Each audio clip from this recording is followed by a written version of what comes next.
You will lose things you thought you couldn't live without. People, comfort, recognition, versions of yourself that once made sense. The world will call it failure, but heaven calls it realignment. Because there is no such thing as becoming without breaking first. And no path worth walking stays comfortable for long. You see, alignment doesn't ask for perfection. It asks for obedience. It will strip away everything that isn't true, until you stop chasing what was never meant to stay. That's why walking your true path feels lonely at first. It's not punishment. It's preparation. Every silence, every loss, every unanswered prayer is clearing space for what was trying to reach you all along. And when you finally surrender, not because you've given up, but because you've grown up, the path will stop hiding. It will reveal itself in whispers. You won't have to force it anymore. You'll just have to follow it. So yes, you will lose. But you will lose beautifully. And what remains will be what was always meant for you. This is what you lose to finally walk your true path. Before you can walk your true path, you have to feel the weight of everything you're still carrying. The dreams you outgrew. The people who couldn't stay.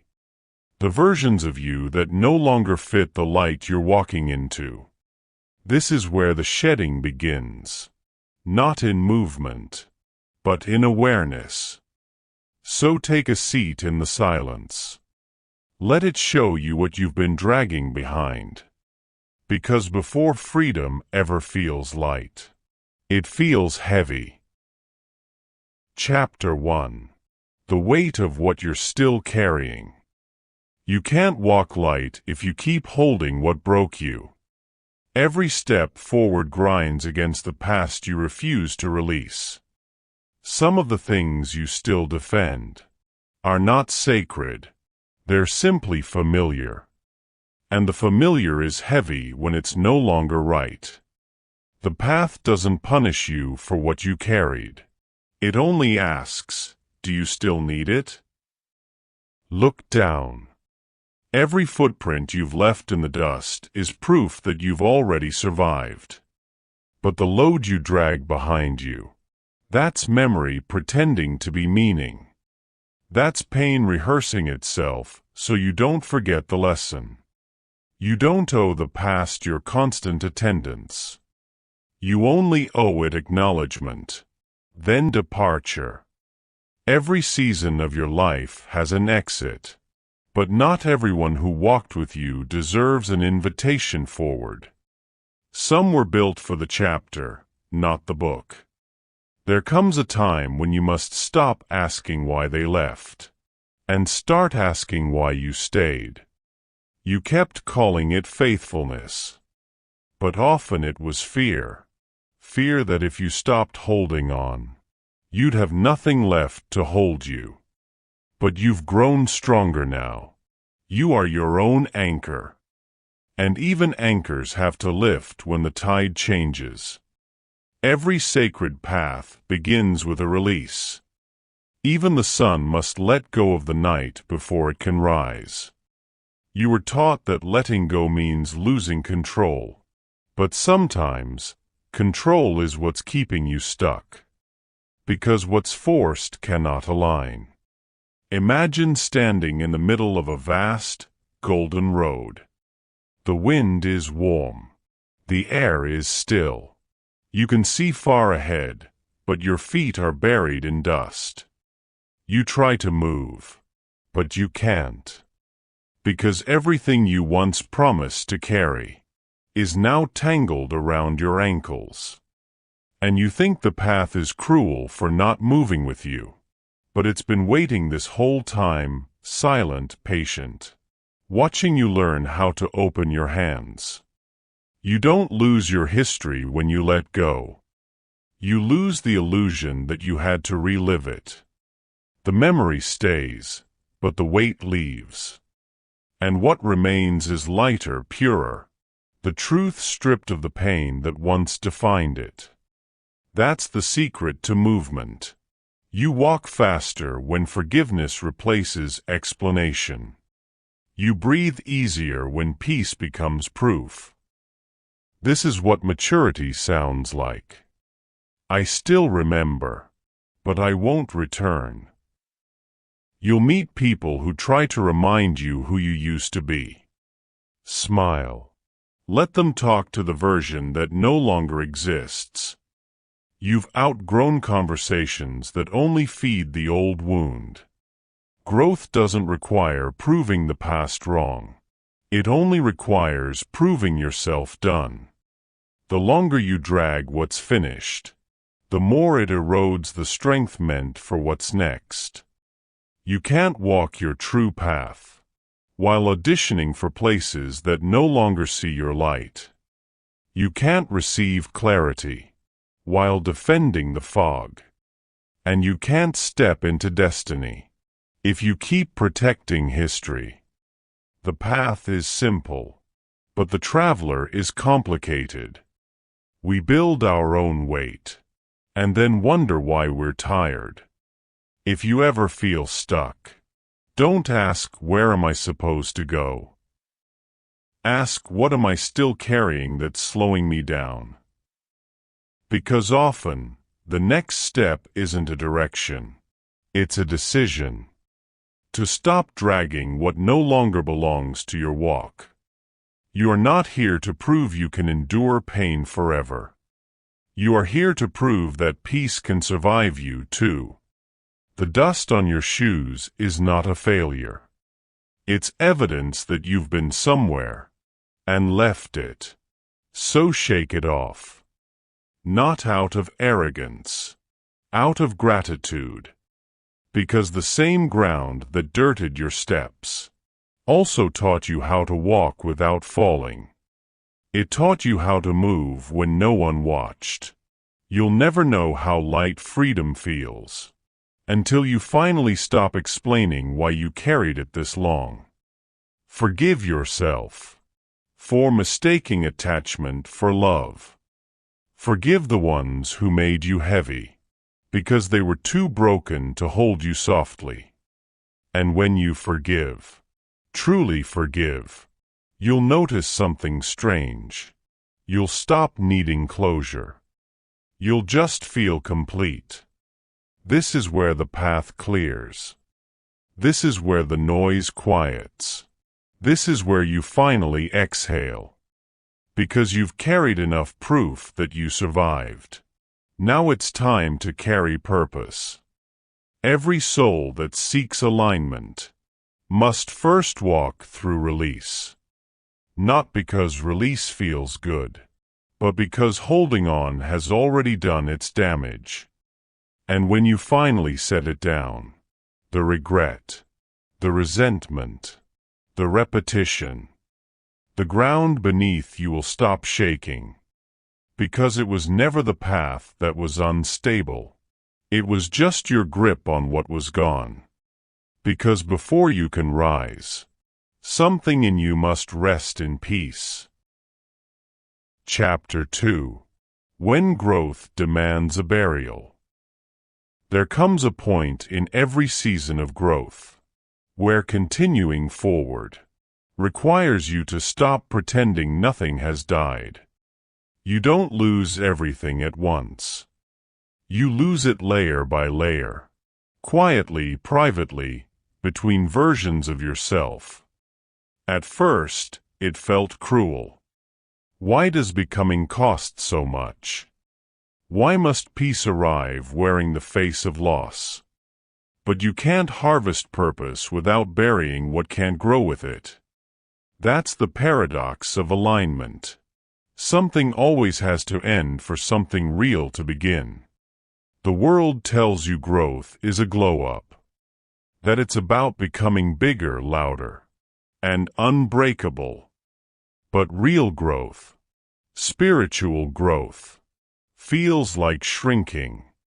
It's quieter, simpler, more honest. You don't become more. You become less of what isn't you.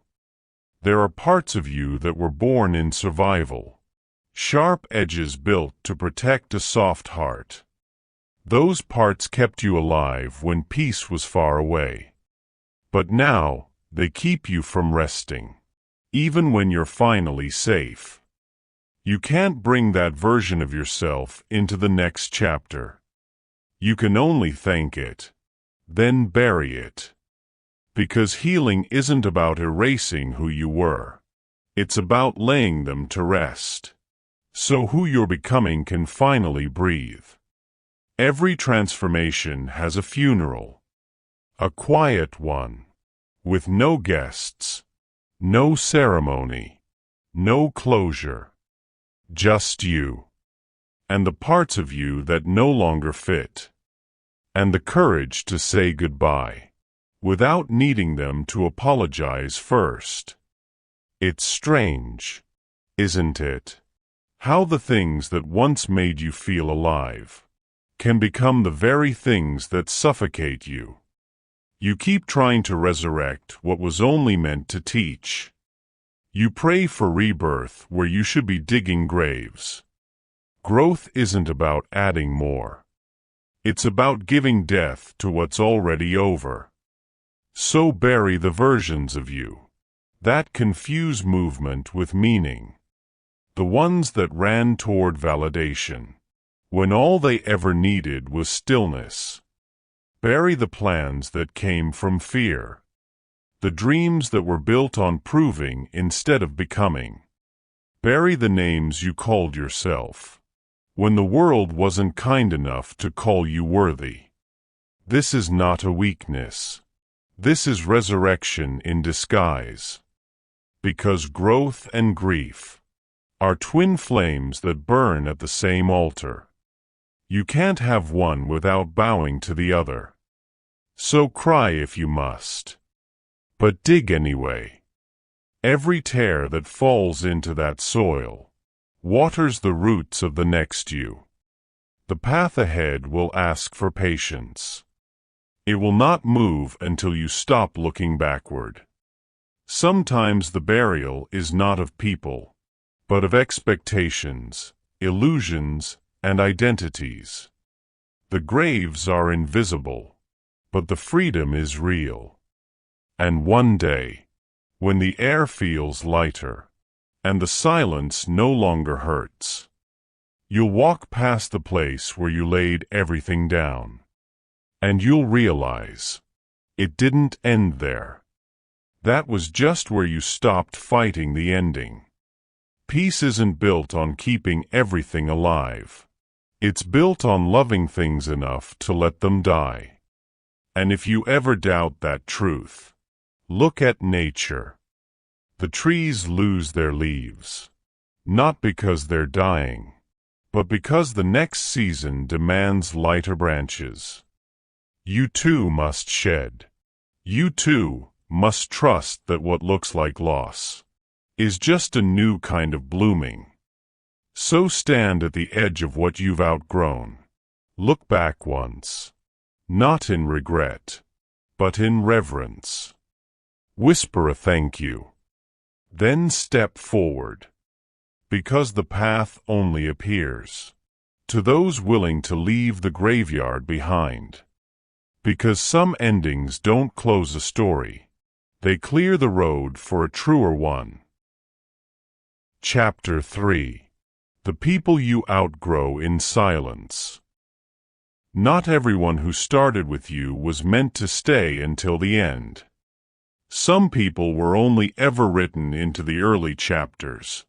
Their role was complete long before you noticed the page had turned. But you keep trying to reread the story. You keep calling back the echoes. You mistake familiarity for belonging. You've grown. And growth, by nature, creates distance. The people who can't meet you in your peace will try to pull you back into their chaos. Not out of malice, but because your silence reminds them of what they've refused to face. When you start walking your true path, you will lose the crowd that preferred your confusion. Because when you were unsure, they felt needed. But when you found clarity, they saw it as rejection. They loved you when you were reachable, but purpose makes you rare. It's not arrogance, it's alignment. And alignment always narrows your circle. You don't outgrow people by deciding you're better. You outgrow them by deciding you're done staying the same. Their language stops fitting you. Their rhythm starts to feel offbeat.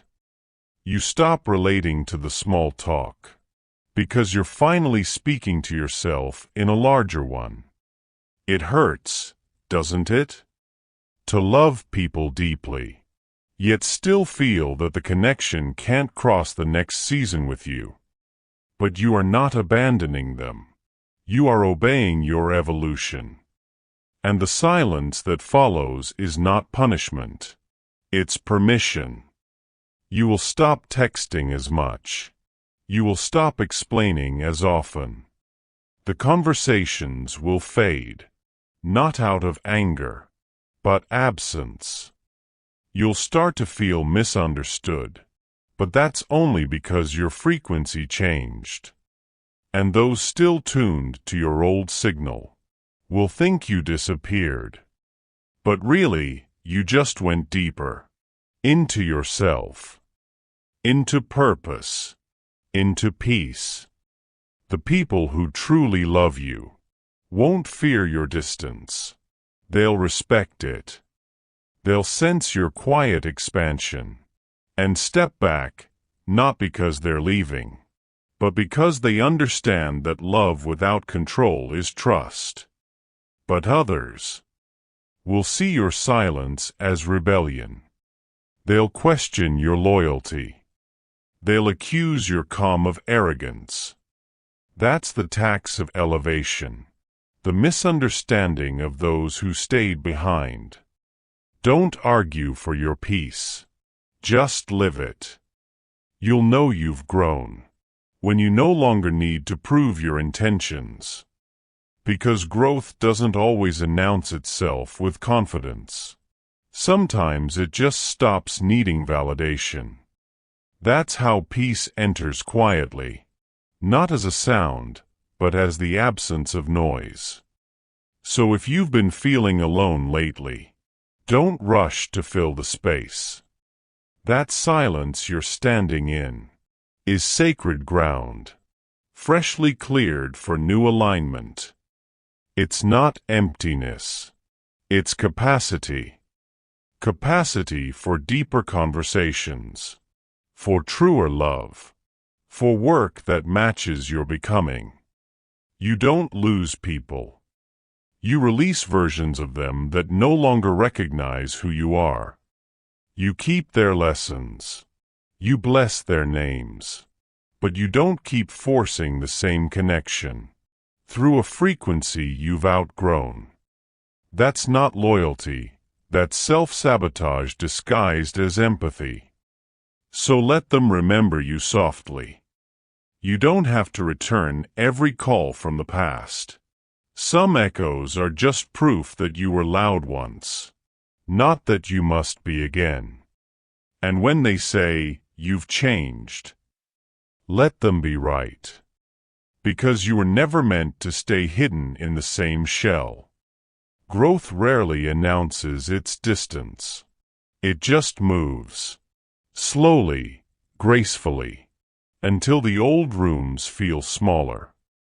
You don't slam the door, you just stop standing in it. That's how separation becomes sacred, not through goodbye, but through quiet evolution. And in that stillness between love and release, you'll finally see what the next chapter asks for. Not more people, but a deeper presence. Chapter 4. Losing what loved the old you. You will lose what loved the old you. Not because you became unworthy, but because evolution changes the kind of love you require. Some hearts adored your wounds because they matched their own. They recognized your brokenness. They called it connection. But the moment you began to heal, they mistook your calm for distance. They fell in love with your survival voice, not realizing it was just an echo of a storm you were learning to outgrow. And when the storm ended, they didn't know what to do with the silence. It's not their fault. They loved the version of you they met, not the one you were becoming. But growth has a cost. Some loves can't breathe at your new altitude. You'll start noticing it in small ways first. The laughter doesn't land the same. The conversations circle instead of climb. The energy feels heavier than the memories that hold it. You'll sense it. The quiet pull to leave what once felt like home. Not because you hate it, but because you can't shrink back to fit inside it. That's what losing what loved the old you really is. Not rejection, but rebirth. You'll want to explain yourself. To tell them you're not abandoning anyone. That you're just choosing the light that calls you forward. But you can't convince those still addicted to your shadow. They'll think you changed for the worse, because they only ever knew you in your weakness. They mistook your chaos for closeness, your anxiety for passion, your exhaustion for loyalty. So when peace enters the room, it feels like absence to them. And maybe you'll cry a little, not because you miss who they were, but because you remember how deeply you once needed them. It's strange, isn't it? How the people who helped you survive can't always help you heal. But that's not betrayal. That's evolution. You are allowed to outgrow what once saved you. You are allowed to love people without making their comfort the cost of your calling. Growth will test your kindness, because it asks you to disappoint those who prefer your old reflection. And you will. You will disappoint them. You'll stop showing up in rooms where your peace is questioned. You'll stop performing the version of yourself that made others feel safe. That's not cruelty. That's alignment. Because you can't serve your future while defending a past that keeps asking you to stay small. Remember this. Love isn't proven by proximity. It's proven by permission, by the grace to change without guilt. And the ones who truly love you won't fight your becoming. They'll bless your distance and still pray for your direction. That's the sacred love, the kind that doesn't chain you to the version they met. If you ever start feeling guilty for leaving, remember, you didn't walk away from them. You walked toward you. And what they call selfish, heaven calls stewardship. You were never meant to keep dying in the same place, just because it once kept you alive. So grieve for them. Grieve the laughter, the late-night confessions, the inside jokes that don't fit your silence anymore.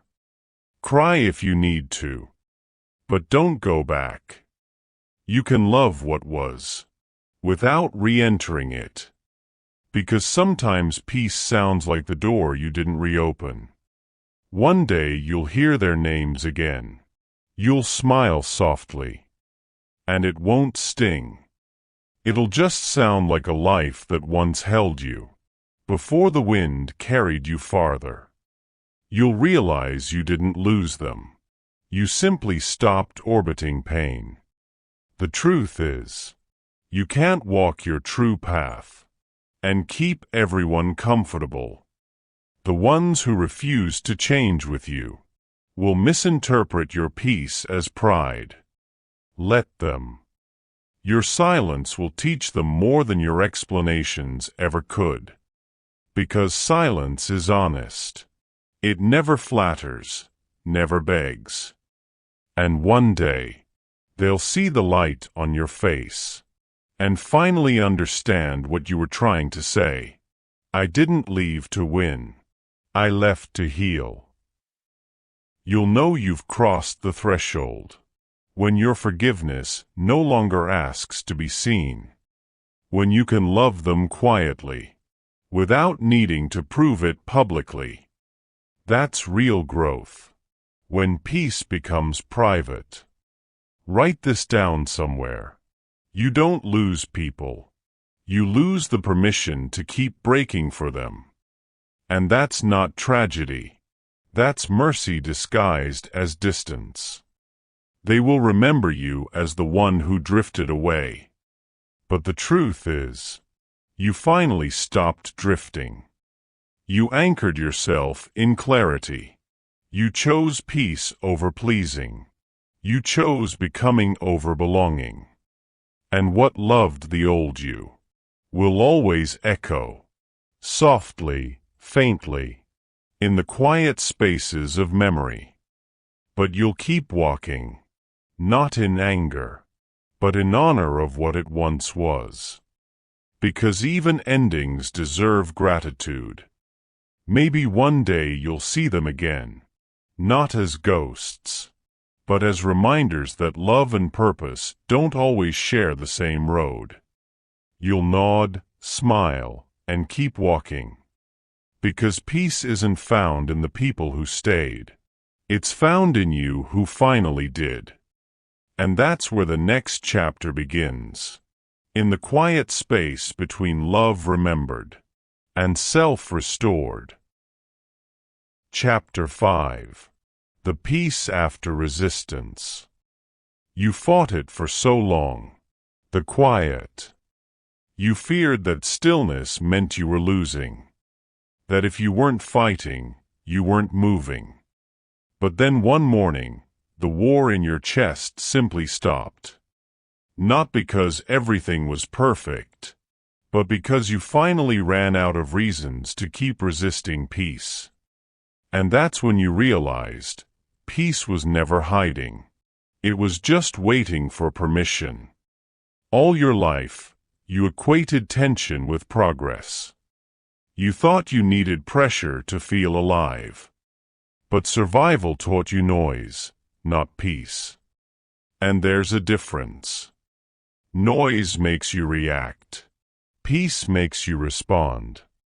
Noise demands proof. Peace requires presence.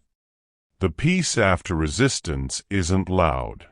It doesn't announce itself like victory. It arrives quietly, in small breaths, long silences, and mornings that don't rush you. At first, it feels unfamiliar. You're used to the ache, the constant battle, the need to prove you're okay. So when peace finally comes, you don't trust it. You look for the catch, the next storm hiding behind the calm. But there isn't one. There's just the truth, softly whispering. You've done enough fighting. You see, resistance isn't always noble. Sometimes it's just fear wearing armor. You keep swinging at ghosts, because silence feels like surrender. But peace is not surrender. Peace is power restrained. The strength to stop reacting to what no longer deserves your energy. The discipline to let calm win the argument. The peace after resistance doesn't look like celebration. It looks like understanding. It's the moment you stop asking why and start asking what now. It's the moment you realize the same fire that once burned you now warms you because you finally stopped fighting the flame. Everything you were chasing was already trying to meet you. But peace only travels at the speed of surrender. That's why you had to stop forcing outcomes. Why the things you begged to stay had to leave before you could breathe. You weren't losing. You were being cleared. You can't receive alignment with hands still clenched around control. You can't hear direction when you keep interrupting silence. So peace waited, not because it was punishing you, but because it was patient enough to let you tire yourself into clarity. The peace after resistance is not something you find. It's something you stop running from. It's when your body finally catches up to what your spirit has known all along, that you were never meant to fight forever. You fought for identity. You fought for love. You fought for understanding. Now you fight no more. Because peace is what's left. When you stop needing to be right, you'll notice the world feels different. Colors warmer. Mornings are quieter. Even the air feels gentler. Not because it changed, but because you did. Peace doesn't change your life. It changes your lens. And through it, you see that the things you lost weren't punishment. They were pruning. Every soul must learn this truth. You can't resist your way into rest. You can only breathe your way there. Resistance is the ego's last attempt to stay relevant. Peace is the spirit's quiet reminder that it already won. You'll try to resurrect the fight sometimes. Out of habit. Out of muscle memory. But the moment you do, peace will whisper again. Not this time. There's no shame in how long it took. Every storm leaves residue, and every survivor learns to distrust the sun. But the peace after resistance is not a fragile calm waiting to be broken. It's a foundation built from everything you endured. It doesn't crumble. It carries. And that's how you know you've grown. When you stop chasing closure and start creating clarity. When silence doesn't feel like absence anymore, but arrived.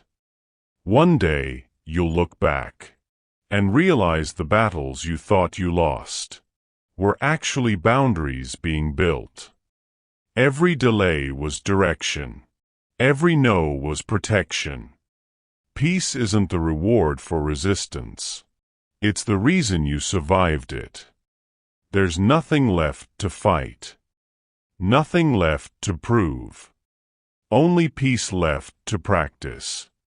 And practice it you will. In how you speak, how you love, how you breathe, and how you wait. Because peace is not passive. It's participation without panic. So if you find yourself sitting in the quiet tonight, don't rush to fill it. That silence is not empty. It's sacred. It's the echo of a battle finally won. And all that remains is you. Unarmed, unafraid, unbothered. Because peace was never hiding. It was waiting for you to stop fighting it. Chapter 6. The silence between who you were and who you're becoming. There's a kind of quiet that doesn't comfort you at first. It feels heavy, stretched between endings and beginnings. Like standing on a bridge where both shores have forgotten your name. That's the silence between who you were and who you're becoming. You don't belong to yesterday anymore. But tomorrow hasn't welcomed you either. You're just here, in the ache of almost. And that's where most people quit. Because the in-between looks like nothing is happening. But in truth, everything is. This silence is not punishment. It's preparation. It's the universe taking the pieces you released and rearranging them into someone new. But change makes noise before it makes sense. So the silence you feel is the sound of construction beneath your spirit. You'll want to rush it. You'll beg for clarity, for signs, for direction.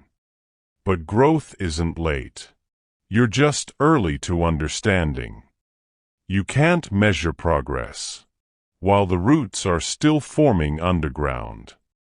You'll notice old impulses returning, the need to explain, to perform, to hurry. Because stillness threatens the ego.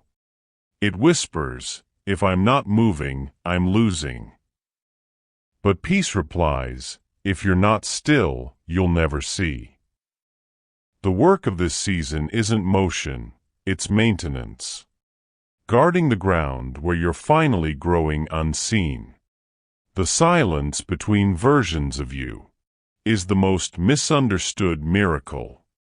It feels like isolation, but it's actually insulation. The old world can't touch you here. The new one isn't ready yet.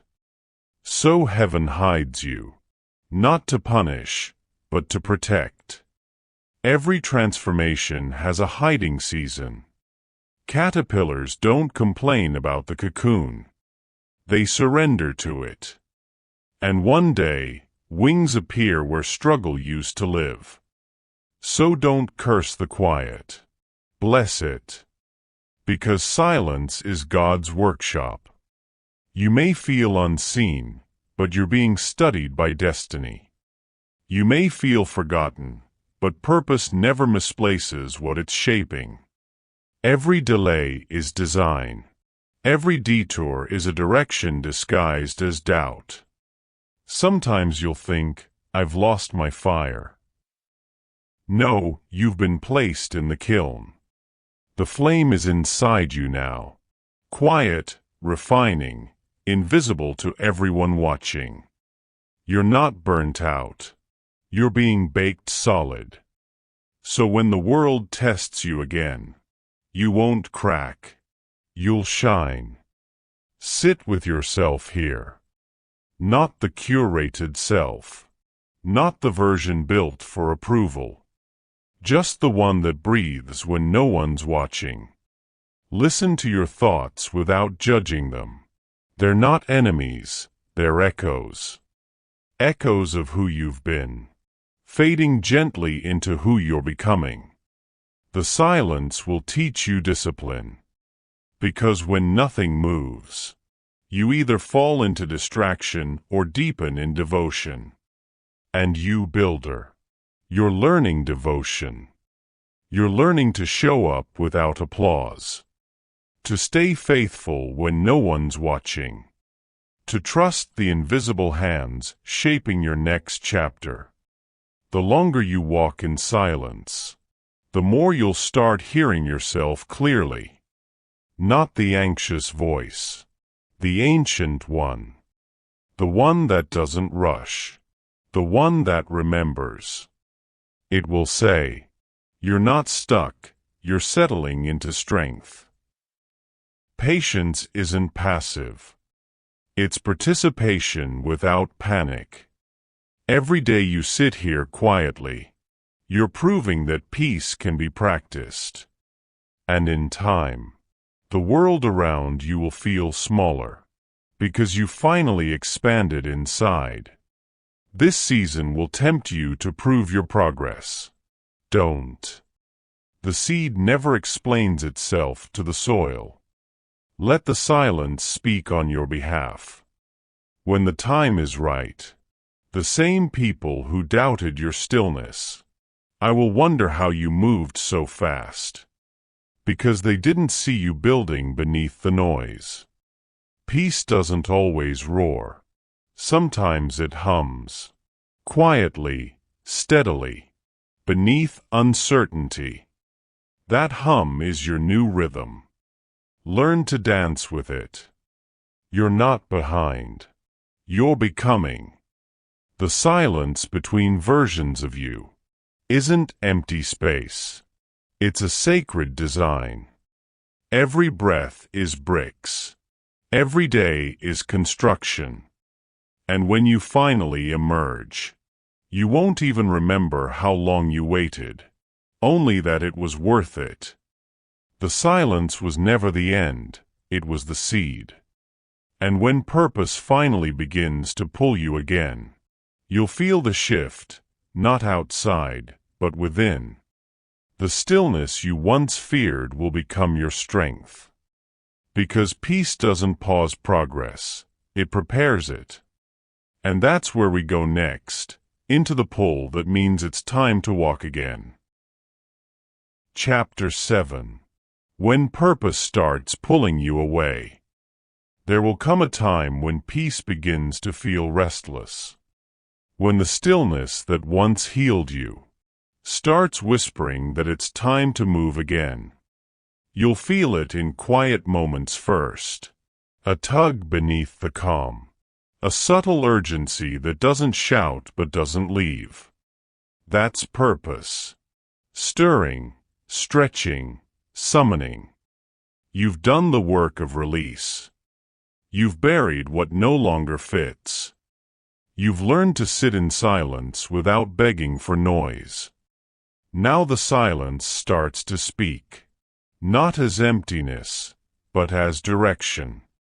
You'll hear it in new desires, in random sparks of inspiration that refuse to leave you alone. This is the moment where healing turns into becoming. But purpose rarely returns softly. It interrupts peace like a familiar ache. You'll sense that where you are no longer holds the weight it used to. The rooms you once fit in start to feel smaller. The conversations that used to feed you now leave you hungry. That's how purpose moves. Not by asking permission, but by making your old life uncomfortable. You'll try to ignore it at first. You'll tell yourself you're content, you're fine, you found balance. But peace is not the same as purpose. Peace stabilizes you. Purpose stretches you. Peace says, rest here. Purpose says, you can't stay here forever. And if you listen closely, you'll realize purpose never shouts. It's patient, rhythmic, persistent. It calls you through longing, not pressure. It won't fight for your attention. It will wait for your obedience. And that's the real test. Can you leave comfort without chaos chasing you? Most people pray for calling, but panic when it arrives. Because purpose never looks how you imagined it. It won't send a map, it will send movement. It won't promise certainty, it will ask for courage. You'll know its purpose, because it demands peace and pressure at the same time. It will ask you to walk forward, without explaining the next step. And you'll hesitate, because the last time you walked by faith, it cost you. But this is different now. This isn't running, it's responding. Before, you moved out of pain. Now, you move out of alignment. There's no desperation here, only direction. And that's what makes the pull sacred. Purpose doesn't always begin with clarity. It begins with conviction. You just know. You can't explain it. A part of you, deeper than thought, whispers that this next step is yours to take. You won't have all the proof, but you'll have peace. And that will be enough. But here's the truth. Purpose will cost you peace again. Not the deep kind that stays, but the surface is calm, the false safety. Because alignment requires motion, and motion disturbs comfort. You can't stay healed and hidden forever. At some point, You have to use what the healing gave you. You'll feel the friction between what's familiar and what's next. Between "I'm grateful for this" and "I'm no longer growing here." That's the crossroads, where gratitude meets obedience. If you cling to what's safe, you'll turn peace into prison. But if you follow the pull, even trembling, you'll turn obedience into destiny. You're not being called because you're ready. You're being called because you're willing. Readiness is a myth. Purpose is a process. And every great builder begins with uncertainty in one hand and obedience in the other. You'll know it's time to move when the silence stops soothing you, when the stillness that once felt like peace starts feeling like pressure. That's your cue. You've healed enough to move again. Purpose won't chase you forever. It's patient, but it's not permanent. Ignore it long enough, and peace will turn into restlessness. Not to punish you, but to remind you that potential left unused becomes pain eventually. You'll either move voluntarily or be moved by discomfort. So choose movement now. Choose it while it's still an invitation, not a correction. You're not leaving safety. You're leaving stillness that served its purpose. And though you'll miss the quiet, you'll soon find that motion has its own kind of peace, a rhythm that feels like purpose breathing through you. So take the first step, not because you understand everything, but because peace no longer asks you to stay. That's how destiny works. It doesn't wait for logic, it waits for surrender. And the moment you say yes, the next step will be finding your feet. The purpose is the current pulling you home. It doesn't promise ease. It promises meaning. You'll lose the applause of those still sitting, but you'll gain the respect of the silence that raised you. Because purpose doesn't reward perfection. It honors persistence. And you've proven both. The path won't wait for you to be fearless, only faithful. You'll walk trembling, but heaven calls that bravery. Because courage isn't the absence of fear, it's the obedience that walks beside it. And that's where the story turns next, to the discipline that keeps you walking, even when the outcome is still unseen. Chapter 8. Obedience over outcome. You will never know peace until obedience becomes more important than outcome. Because purpose doesn't reward who predicts the ending. It honors who stays true through the middle.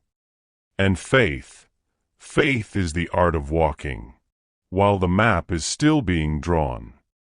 You've spent years trying to measure progress by what you can see. But the unseen, that's where destiny keeps its treasures. You'll plant seeds no one applauds. You'll water the ground that looks barren. You'll show up when nothing shows back. And that's where obedience lives, in the quiet repetition that builds strength in secret. Outcome is for spectators. Obedience is for builders.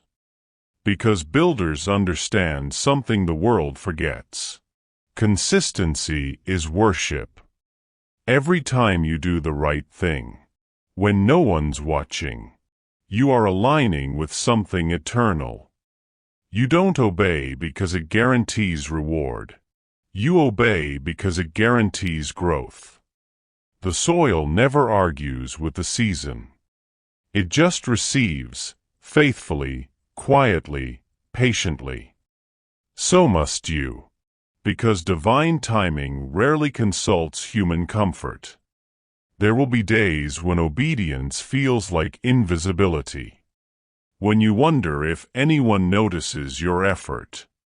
When faith feels foolish. And consistency feels like wasted energy. But that's how heaven hides its greatest tests.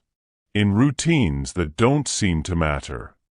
The unseen obedience you give now will echo louder than the victories you announce later. Obedience isn't glamorous. It's repetitive, quiet, unapplauded.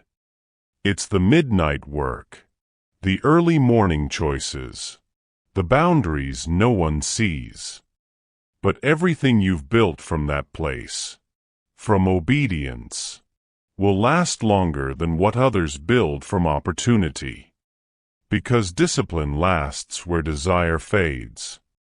You'll be tempted to compromise, to chase speed over substance, to call distraction a sign. But remember, not every open door is divine. Some are just detours wearing gold paint. The purpose isn't about what's easy. It's about what's eternal. The world will tell you, follow what feels right. But feelings don't always speak truth. Obedience does. Feelings fluctuate. Obedience focuses. And when purpose starts calling louder, you'll realize obedience isn't restriction. It's refinement. When you commit to alignment, you're not just walking forward. You're being trained. Trained to endure silence. Trained to move without applause. Trained to do what's right, even when it no longer feels rewarding. Because obedience is the only seed that guarantees eventual fruit. Don't confuse stillness with stagnation. Sometimes heaven pauses you, so the next chapter can catch up. And when it finally does, you'll realize that nothing you obeyed was wasted. Every quiet yes, every painful no, every unseen moment of restraint, they all built something you can stand on. Outcome is never your responsibility. Obedience is. Because you control direction, not destination. The destination belongs to grace. The most disciplined souls aren't the loudest, they're the most consistent. They don't rush results. They honor rhythm. Obedience is rhythm. It's the heartbeat of purpose. When you stop chasing applause and start cherishing alignment, that's when peace finally stays.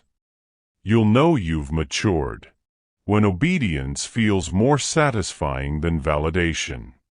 When doing the right thing quietly feels louder than performing publicly. That's the discipline of true builders. You won't always understand what obedience protects you from. But years later, you'll see how it saved you from outcomes that looked desirable but weren't sustainable. Heaven's delays are mercy, not neglect. There's a reason the strongest trees grow slow. Roots take time. And what's built fast rarely survives the wind. So trust your rhythm. It's not late, it's layered. Every act of obedience today is preparing you for the strength you'll need later. You are not forgotten. You are being fortified. You are not unseen. You are being secured. And when the outcome finally arrives, you'll realize it wasn't a reward. It was recognition. Recognition of every unseen yes. Keep showing up. Keep saying yes to what doesn't make sense yet. The soil remembers every seed, even the ones planted through tears. And one day, when the field blooms, you'll understand. Obedience was the outcome all along. But first, you'll have to keep walking, because the road ahead will test what the silence taught. That's where we go next, into the cost of leaving what no longer walks with you. Chapter 9. What leaving costs you. Leaving costs you more than you expect. Not because you did something wrong, but because endings, even necessary ones, still feel like grief. The world calls it growth, but your heart calls it loss. You'll think walking away will bring instant relief. It doesn't. Freedom rarely feels light at first, because the chains you broke were familiar. Every goodbye leaves a ghost. Not the kind that haunts, the kind that lingers quietly in memories, asking to be honored, not revived. What leaving costs you is not just the people or the places. It's the comfort of certainty, the safety of routine. You lose the rhythm of what once felt like home. You lose the mirror that reflects who you used to be. And for a while, you won't recognize yourself without those reflections. But leaving is never about rejection. It's about recognition, realizing that staying would cost you peace. Every step away from what's familiar feels like betrayal at first, but it's actually obedience, in motion.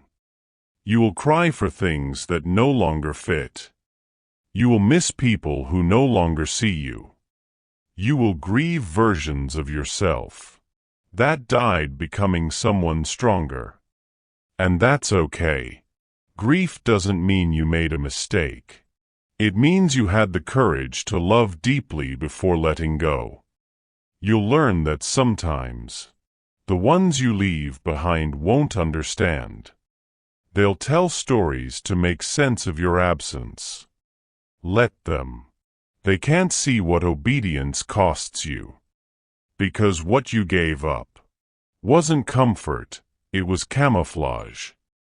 You stopped pretending peace was enough when your purpose demanded more.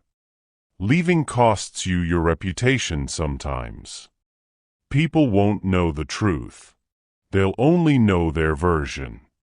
But peace means choosing silence over self-defense. You'll learn that clarity doesn't require convincing. You don't owe the past an explanation, only gratitude.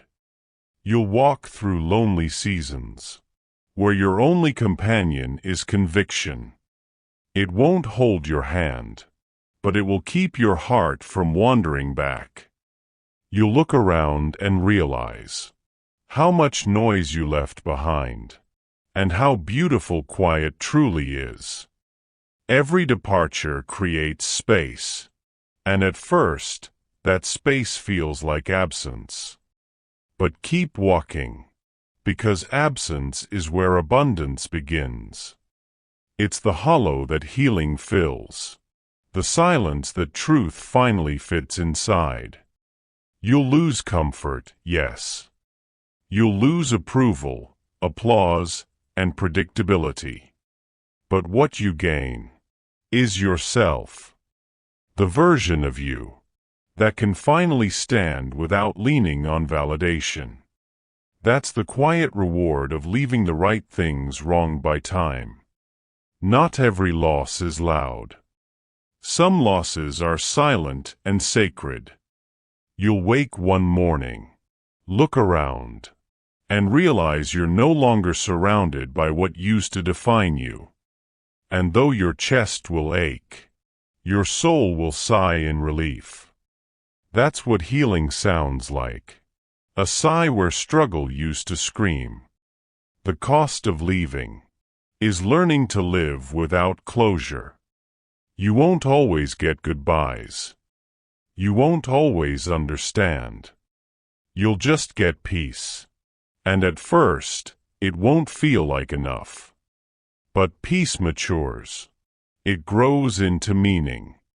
And one day, you'll look back and realize the price was fair. When you leave right, you don't leave angry. You leave aware. Aware of what no longer serves you. Aware of what the silence is trying to save. And that awareness will guide you more than any apology ever could. You'll feel the ache. But don't confuse ache with error. Pain is just the body remembering attachment. Let it pass through. Let it teach you how to move on with grace. You're not heartless for leaving. You're just done confusing suffering with loyalty. Leaving doesn't mean you stop loving. It means you start loving from a distance that protects peace. It's not running away. It's walking toward light. The difference is direction. What leaving costs you is comfort, familiarity, illusion. But what it gives you is the truth. Truth about who you are without approval. Truth about who you become without permission. And truth always comes with a price tag. Leaving doesn't end the story, it clarifies it.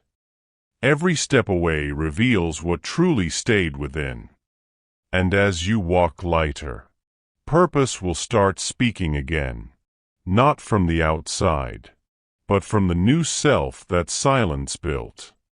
That's where the next chapter begins, in the first whisper of your rebirth. Chapter 10. When the new part starts speaking. You'll know the new part has started speaking. When the same silence that once scared you begins to sound like home. You won't need noise anymore. You won't crave company that drains you. You'll sit in your own presence and feel a kind of peace that doesn't need to be proven. That's when you realize something in you has shifted. The new part doesn't shout. It speaks softly, through alignment, not announcements. It doesn't beg for attention. It becomes an intention. Where your old self needed validation, the new one simply breathes. This is the moment most people miss. The quiet return of your own voice. After all the letting go, after all the grieving, after all the obedience that made no sense, you finally hear yourself again. And this time, you recognize the tone. I'm not anxious. It's anchored. The new part doesn't erase who you were. It comes to complete you. It carries the wisdom of every version you've ever been. The survivor, the dreamer, the wanderer, the doubter. It doesn't hate your past. It honors it, quietly. Because the new part knows. You had to break to hear differently. When the new part starts speaking, you'll notice its language is simpler. It doesn't over-explain. It doesn't convince me. It just says, this is who we are now. And that simplicity will feel like freedom. The old part in you always spoke from fear. Don't lose them. Don't fail. Don't fall behind. The new part speaks from faith. Trust this. Take the next step. Peace is the proof. And you'll find yourself obeying without anxiety. This new voice won't always tell you what's ahead. It will tell you who to be while you walk. It won't promise ease. It will promise strength. Because the new part knows. The path doesn't get lighter. You just grow stronger shoulders. The new part doesn't rush you. It moves at the pace of grace. It teaches you that timing isn't an obstacle. It's a language. And when you finally learn to listen, you'll see that nothing was wasted. Not the pain. Not the pause. Not the people who left. All of it had purpose. The new part will ask you to forgive the old one. Not to excuse, but to integrate. You'll start saying things like, I understand why I stayed, instead of, I can't believe I did. Because compassion is how the new self honors the old struggle. You'll catch yourself speaking differently. Not louder, but clearer. Words that once carried anger, now carry wisdom. You'll stop fighting for validation and start choosing conversations that match your peace. You'll stop proving and start being. The new part of you doesn't wait for perfect conditions. It builds where it stands. It no longer asks permission to be at peace. It simply practices it daily, like breathing. This is what rebirth sounds like. Stillness that hums instead of screams. You'll start creating again, not from pain, but from clarity. Not to escape, but to express. Purpose will return as rhythm, not responsibility. You'll find beauty in small things again. A morning breeze, the sound of your own breath, the quiet gratitude of still being here. And one day, you'll realize you no longer speak from wounds. You speak from wisdom. That's when the world begins to recognize you again, not as who you were, but as what you've become. Because healed voices sound different. They carry peace that doesn't need to prove itself. The new part in you doesn't chase anything. It attracts what's aligned. It doesn't need to explain its silence. It lets its peace translate. And when you finally meet new people, you'll recognize the reflection, not of who you used to be, but of who you're meant to build with now. That's how you know you've crossed the threshold. When your peace starts pulling people instead of your pain. When your energy feels like a home, instead of a cry for help. When you no longer confuse stillness with loneliness, but see it as proof you've returned to yourself. The voice inside you is no longer asking to be heard. It's asking to be lived. And every step forward now will speak that truth louder than any word could. Because light doesn't talk. It simply reveals. And that's where we go next. Into the fire that frees you from everything that still hides your shine. Chapter 11. The Freedom Indiana the Fire. Fire has always been misunderstood. We call it destruction. But to the builder, it's purification. Because nothing exposes what's real like heat. You don't truly know what you've built until the flames touch it. The fire you feared was never sent to end you. It was sent to end what couldn't come with you. It didn't come to destroy your story, but to reveal your strength. That's the quiet truth of every trial. Pain isn't the enemy, pretense is. You prayed for growth, but growth doesn't come dressed as peace. It comes as friction. The fire answers prayers we didn't know we prayed. It burns away comfort, certainty, and control, the illusions that kept you safe, but small. And as it burns, you start to see what was never yours to hold.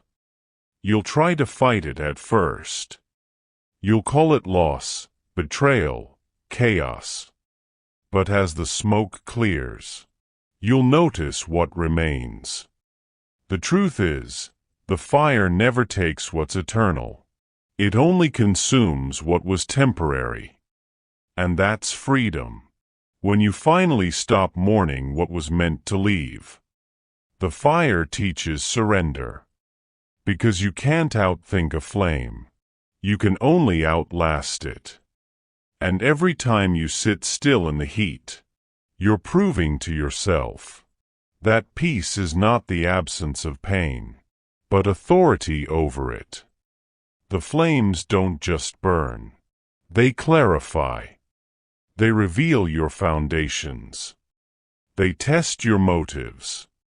They whisper, "Did you build this for applause or for alignment?" And when everything external turns to ash, you find what can't be touched, your essence.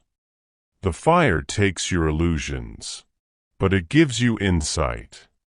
It strips away your pride, but hands you purity.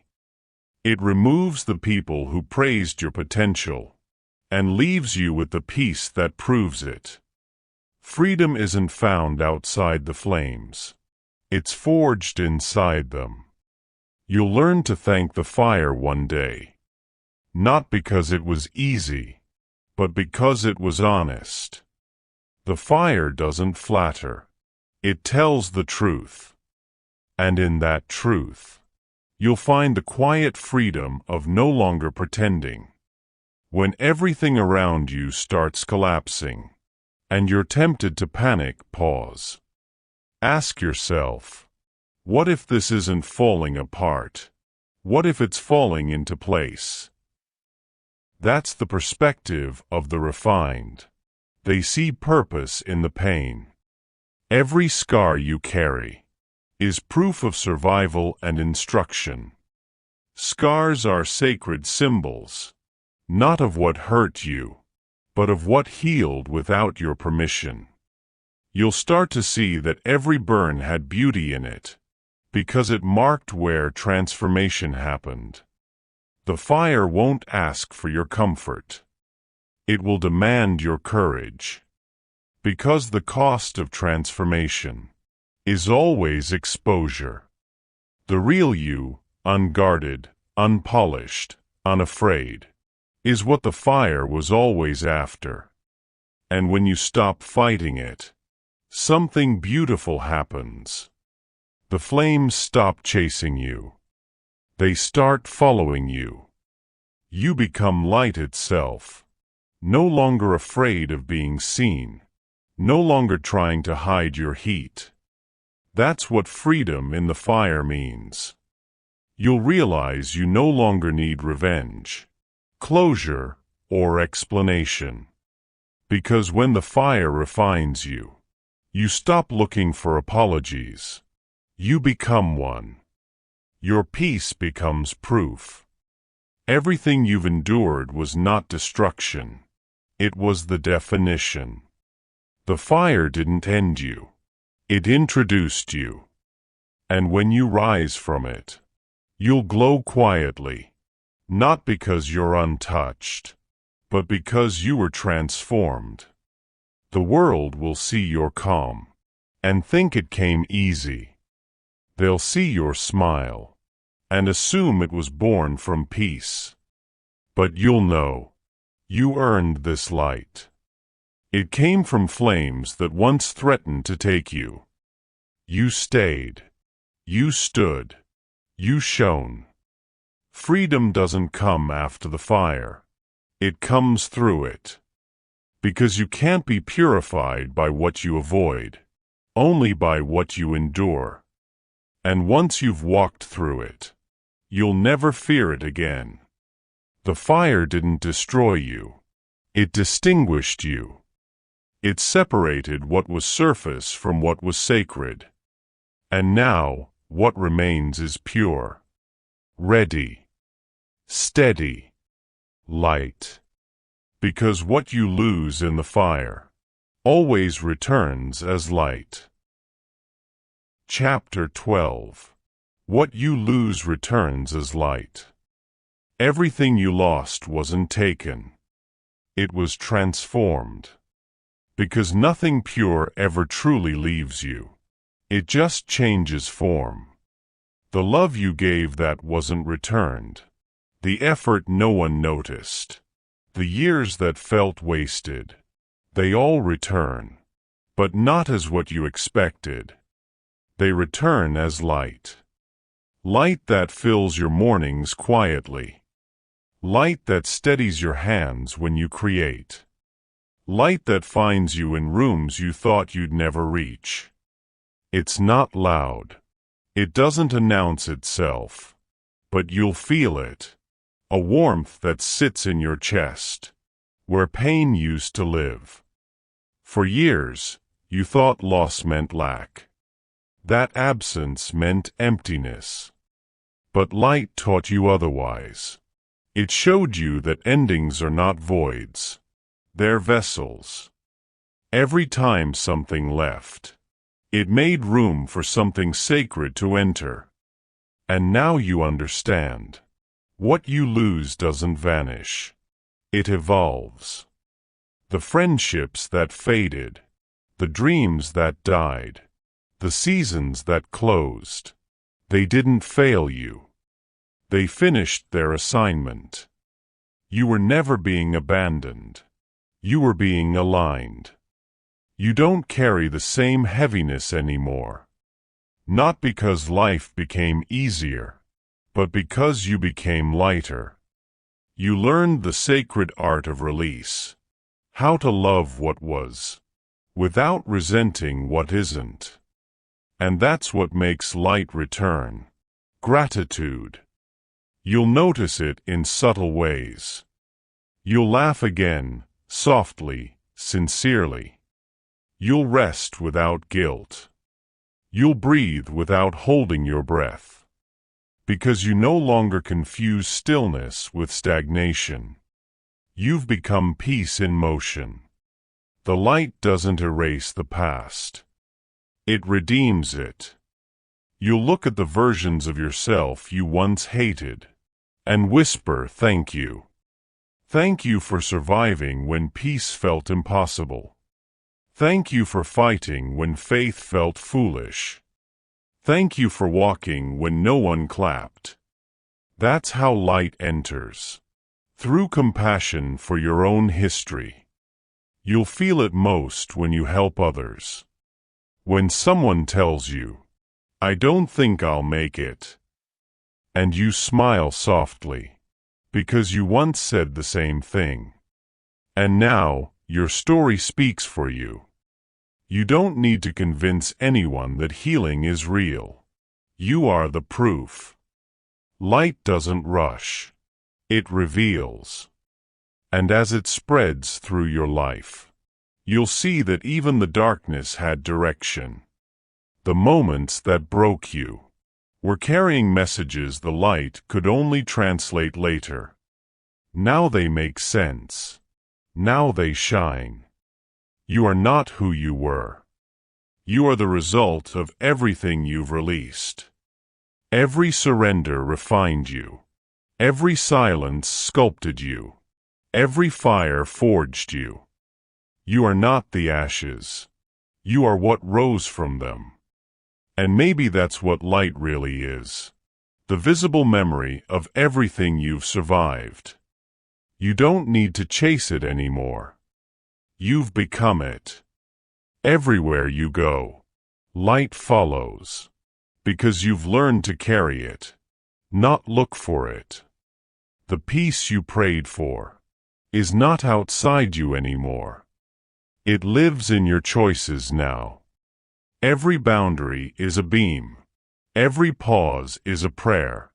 Every no is a flame protecting your yes. You no longer need validation to feel whole. Wholeness itself walks with you. And that's the ultimate return.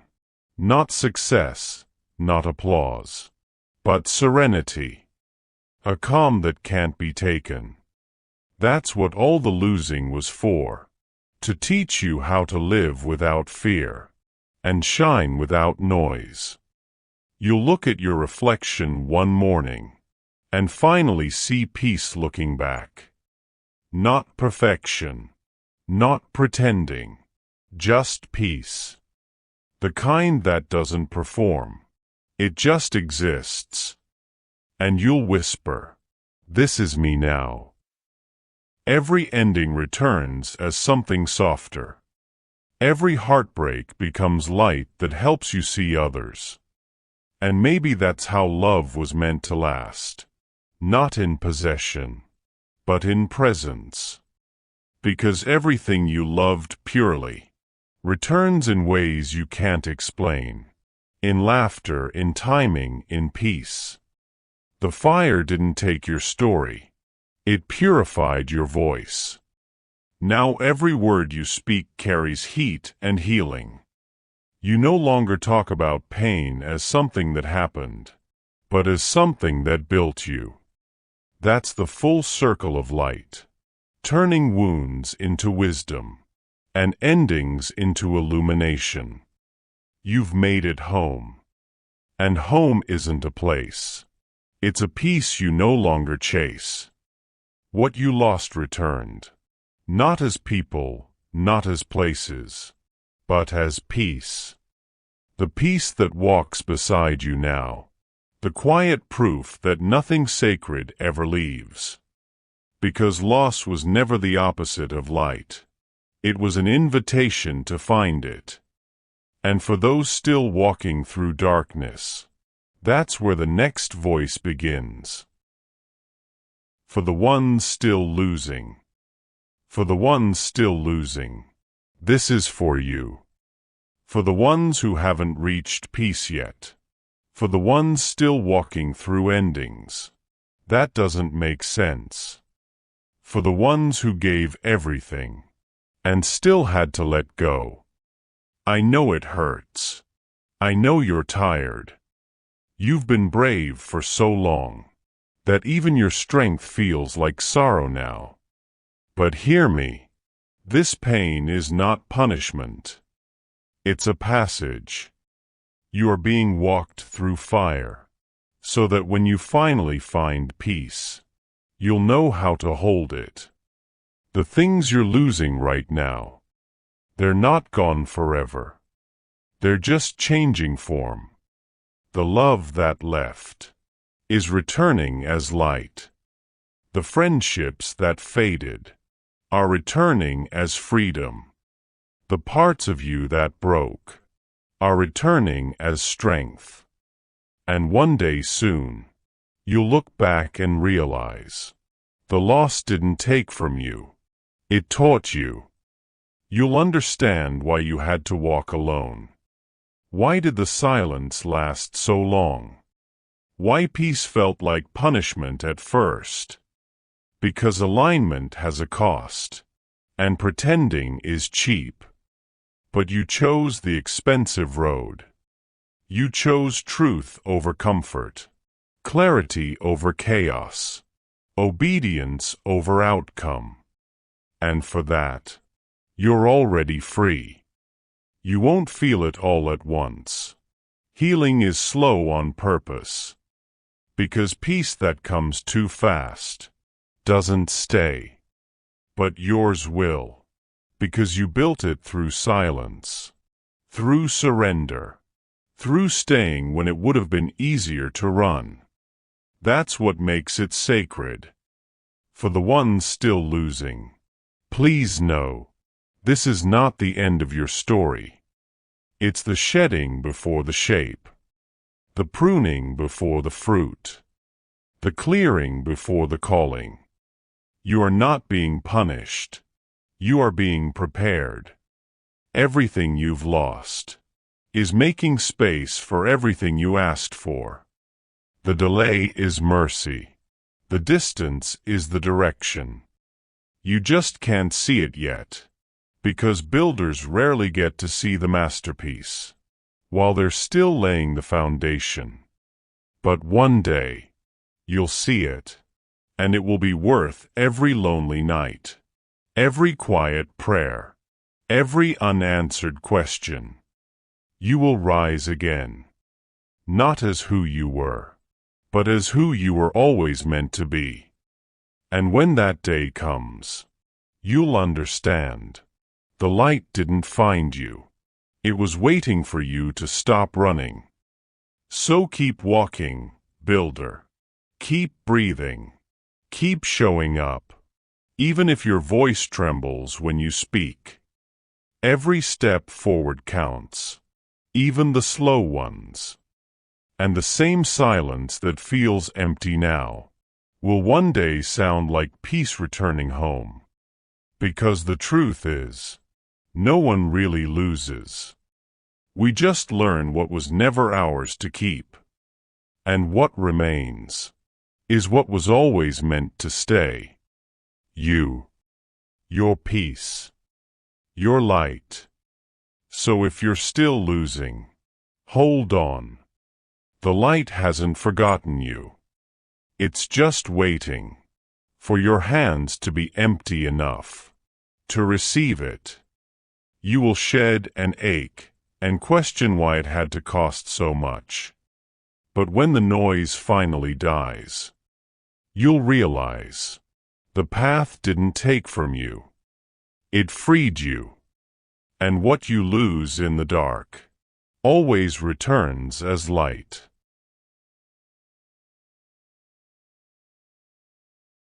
If this message spoke to you, share it. Subscribe. Keep listening. This is Beyond the Noise Studio.